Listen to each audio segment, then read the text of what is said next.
Bienvenue à Regarde l'hier. Vous devez entendre cela si vous vous intéressez à la politique américaine. Une promesse brisée, la grâce présidentielle accordée à Hunter Biden et son revirement. Le 1er décembre 2024, le président Joe Biden a accordé une grâce présidentielle totale et inconditionnelle à son fils, Hunter Biden. Cette décision a choqué beaucoup de monde, car Biden avait promis de ne pas interférer dans les affaires judiciaires concernant son fils. Le moment choisi pour cette grâce, quelques semaines seulement avant l'investiture du président élu Donald Trump, a alimenté les spéculations et les critiques. Les critiques soutiennent que c'était une manœuvre calculée pour protéger Hunter de potentielles poursuites par la nouvelle administration. Cette perception de manœuvre politique a érodé la confiance du public et jeté une ombre sur la présidence de Biden.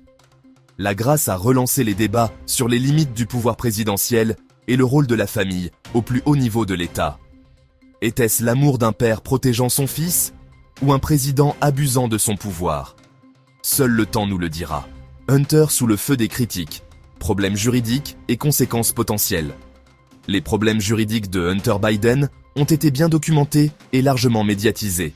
En juin 2024, il a été reconnu coupable de 3 chefs d'accusation pour des délits liés aux armes à feu. Ces accusations découlèrent d'un mensonge sur une demande fédérale de permis de port d'armes et de la possession d'une arme alors qu'il était consommateur de drogue. Pour aggraver ces problèmes juridiques, en septembre 2024, Hunter a plaidé coupable d'évasion fiscale. Il a omis de payer plus de 1,4 million de dollars d'impôts, ce qui a renforcé la gravité de ces infractions. Malgré la gravité des accusations, certains experts juridiques soutiennent que l'affaire Hunter était motivée par des raisons politiques. D'autres affirment que Hunter a bénéficié d'un traitement de faveur en raison de son nom de famille. Quelles que soient les motivations, les problèmes juridiques de Hunter ont joué un rôle important dans la décision du président Biden d'accorder la grâce. Le combat d'un fils, dépendance, rétablissement et impact sur la grâce. Les problèmes de Hunter Biden, avec la toxicomanie, ne sont un secret pour personne. Il a été ouvert au sujet de ses combats contre le crack et l'alcool, détaillant son chemin vers la sobriété dans ses mémoires de 2021, Beautiful Things. La dépendance de Hunter a été une source constante de douleur pour la famille Biden. Le président Biden a parlé franchement des défis liés au soutien d'un proche aux prises avec la dépendance. Certains soutiennent que la dépendance de Hunter a joué un rôle important dans la décision du président Biden d'accorder la grâce.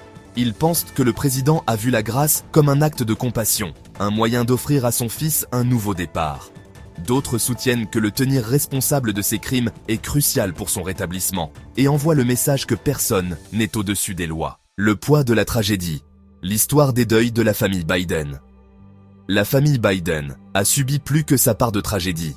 En 1972, la première femme de Joe Biden, Neilia, et leur fille d'1 an, Naomi, ont été tuées dans un accident de voiture.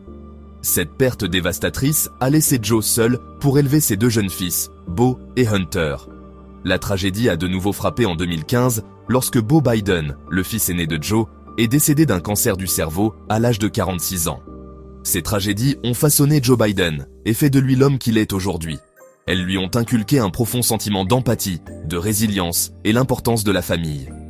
L'histoire des deuils de la famille Biden fournit un contexte crucial pour comprendre la décision du président de gracier Hunter.